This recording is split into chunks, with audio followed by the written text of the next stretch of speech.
खुलुमबाय बे समाव बड'लेण्ड इंखं टेलिभिजननि स्टुडिअ'आव आंनि हा ब्रह्म दिनैनि गाहाय रादाबफ्राव दङ। इउपिपिएलनि एमसिएलए राकेश ब्रह्मआ दोलो नागारबाय। पर्बतजरायाव खावनाय दंफां हमदों। कंग्रेसआ वाजेद आली चौधुरीखौ बेरेखा हान्जानि दैदेनगिरि सायख'बाय। लामा जाब्रबथायाव सासे पुलिस जवान जिउ खहा। आसाम बिधानसभायाव गनायथि जाबाय इउसिसि बिल। आसामा इउसिसि बाहायजानो गोनां हादरनि थामथि रायजो जाबाय। दानिया फैदो आबुं रादाबाव।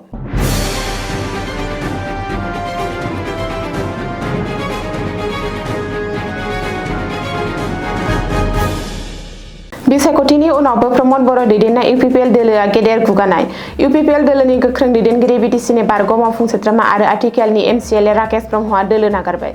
इउपिपिएल दोलोनि लाइमोन गांखंनि आफादगिरि राकेश ब्रह्मआ दिनै दोलोनि आफादगिरि प्रमद बर'नो रेजिगनेसन लिरहरनानै इउपिपिएल दोलोखौ नागारो। राकेश ब्रह्मआ इउपिपिएल दोलोनि लाइमोन गांखंनि आफादगिरि मासिजों लोगोसे दोलोआव थानाय गावनि प्राइमारि मेम्बारशिपखौबो नागारदों। मख'नो गोनां मुसलपुर बिटिसि बियाबनि एमसिएलए राकेश ब्रह्मआ बावैसो बारग'लांनाय आसाम बिधानसभा बिसायख'थियाव बाक्सा बियाबाव दोलोनि बिजाथि महरै बिसायख'थियाव बादायदोंमोन। नाथाय बिपिएफ दोलोनि बिजाथि मनेश्वर ब्रह्मनि आखायाव जेननो गोनां जायो। बेनि उनाव दिनै राकेश ब्रह्मआ बिसायख'थियाव गावनि जेननायनि बिबानखौ रुजुनो आरो इउपिपिएल दोलोखौबो नागारो। बबेखानि इउपिपिएलनि एमसिएलए राकेश ब्रह्मआ थाबैनो खुंथाय गोहोआव थानाय बिजेपि दोलोआव हाबफैनो हागौ होननानै मिथिनो हानाय जादों। नाथाय राकेश ब्रह्मनि फारसेनिफ्राय बेनि बागै जेबो रोखोमनि मावख'आरि फोसावाखै। क'क्राझार जिल्लानि पर्बतजरा हाग्रा खोन्दोनि महामाया रिजार्भ हाग्रा ओनसोलाव हमनो हादों गोबांथार बिबांनि खावनानै लाबोनाय दंफां सिखावफ्रा हाग्रा ओनसोलनिफ्राय माखासे बेसेन गोसा दंफांफोरखौ दानफायनानै लाबोगासिनो थानाय समावनो हमनो हायो सुरां दंफांफोरखौ। खावनाय दंफां हमनायनि भिडिअ' फुटेजआबो ससियेल मिडियायाव गोख्रै गोसारनायखौ नुनो मोन्दों। मिथिनो हानाय बादिब्ला साननैसो सिगां गोब्राबै सिब्रेनायाव महामाया हाग्रा ओनसोलनि माखासे बेसेन गोसा दंफांफोरा बायदोंमोन। नाथाय माखासे दुथांफोरा हाग्रा बिफाननि मेगनाव हाद्रि सारनानै बैफोर बेसेन गोसा दंफांफोरखौ दानस'नानै गराय गारियाव लाबोदोंमोन। बे भिडिअ'आ ससियेल मिडियायाव गोसारनायनि उनावनो खराकाट आन्सलिक हाग्रा मावख'नि बिबानगिरिफोरा सांग्रां जायो आरो अपारेसन खालामो, जेराव सिखावफोरा दंफां दाननानै लाबोखुमाना गराय गारिफोरखौ जब्द खालामनो हायो। नाथाय दंफां सिखावफ्रा हाग्रा बिफाननि मावख'गिरिफोरखौ नुनाय लोगो लोगो गराय गारिफोरखौ गारनानै खारलाङो। रिपर्ट बायदिब्ला जब्द खालामनो हानाय गराय गारिफोरखौ खराकाट आन्सलिक हाग्रा मावख'आव लाबोनाय जायो। वाजेद आली चौधुरीखौ आसाम बिधानसभायाव बेरेखा हान्जानि दैदेनगिरि सायख'बाय कंग्रेसआ। मंगलबारखालि कंग्रेसनि हाइकामान्डआ फोसावथाय होनानै वाजेद आली चौधुरीखौ आसाम बिधानसभायाव बेरेखा हान्जानि दैदेनगिरि एबा लिडार अफ अपोजिशन महरै थिसनो। बेबायदिनो जय प्रकाश दासखौ लेङाइ दैदेनगिरि एबा डिपुटि लिडार अफ अपोजिशन महरै थिसननाय जायो। जाय प्रकाश दासआ नावबैसा बिएफनि एमएलए आरो कंग्रेसनि सासेल' हिन्दु एमएलए। मख'नो गोनांदि आसाम बिधानसभा बिसायख'थिनि रिजाल्ट फोसावनायनि 24 सान उनाव कंग्रेसआ लेजिस्लेचार पार्टी एबा बिधायन दलनि दैदेनगिरिखौ सायख'यो आरो फोसावो।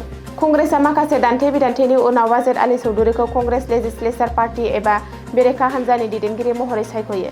आसाम प्रदेश कंग्रेस कमिटिनि आफादगिरि गौरव गगैजों लोगोसे देबब्रत सैकिया, मीरा बरठाकुर आरो गागि दैदेनगिरिफ्रा बिधानसभा बिसायख'थियाव जेननायनि उनाव गोदानै दाजानाय बियाब बिरसिं जारुवा बियाबनिफ्राय एमएलए महरै देरहाबोनाय वाजेद आली चौधुरीया नोजोराव गोग्लैयो आरो बेरेखा हान्जानि दैदेनगिरि महरै सायख'जायो। वाजेद आली चौधुरीया 1996, 2001, 2016 आरो 2021 मायथाइयाव साउथ सालमारा बियाबनिफ्राय एमएलए महरै सायख'जादोंमोन। 2009 मायथाइनि उफेरा बिसायख'थियावबो साउथ सालमारा बियाबाव देरहादोंमोन वाजेद आली चौधुरीया।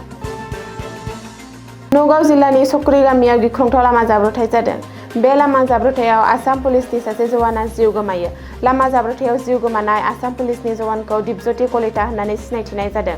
देहा फाहामसालियाव ट्रिटमेन्ट सोलिगासिनो थानायनि गेजेरावनो जोबथा हां लायो दीपज्योति कलिताया। रिपर्ट बायदिब्ला बाइक जाब्रबथायाव जखम जानायनि उनाव दीपज्योति कलिताखौ गुवाहाटीनि गंसे प्राइभेट हस्पिटालाव थिसननानै फाहामथाय होनाय जादोंमोन। नाथाय दिनै फुंनि समाव 28 बोसोर बैसोनि पुलिस कनस्टेबलआ जोबथा हां लायो। दीपज्योति कलिताया बरमपुराव थानाय 9थि आसाम पुलिस बेटेलियननि कनस्टेबलमोन। बे जाथायनि उनाव ओनसोलाव दुखुनि सायख्लुम गोसारदों। दिनैनि साना आसामनि थाखाय मोनसे जारिमिनारि सान। आसाम बिधानसभायाव गनायथि जाबाय इउनिफर्म सिभिल कोड इउसिसि बिल। 16थि आसाम बिधानसभानि गिबि जथुमनि जोबथा सानाव दिनै इउसिसि बिलखौ बारहोनाय जायो।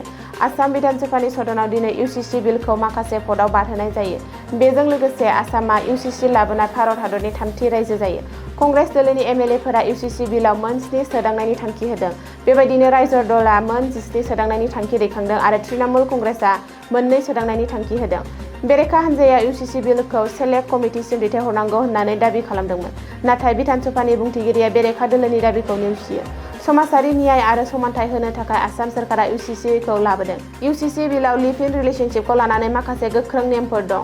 इउसिसिनि आयेन बायदियै हाबा जायै सुबुङा लिभ इन रिलेशनशिपआव थानो हाया। दानिफ्राय रायजोआव लिभ इन रिलेशनशिपखौ रेजिस्टार खालामनाया गोनांथार जागोन। आसाम सोरखारा रैखाथिनि थाखाय बे राहाखौ लाबोदों। दानिफ्राय लिभ इन रिलेशनशिपआव थानाय जायखिजाया लाइमोनफोरा साब रेजिस्टारनो मिथिहोनांगोन। साब रेजिस्टारा जायगानि पुलिस थानानो मिथिहोनांगोन। जुदि सोरबा सेंग्रा एबा सिख्लाया साब रेजिस्टारनो मिथिहोआलासे दानसेनि लिभ इन रिलेशनशिपआव थायोब्ला बिसोरखौ दायनिगिरि खालामनाय जागोन।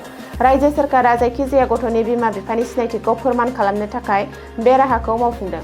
इउसिसिनि आयेन बायदियै हाबा लानाय आरो फाथैलाइ बिलाइनि रेजिस्टार खालामनाया गोनांथार जागोन।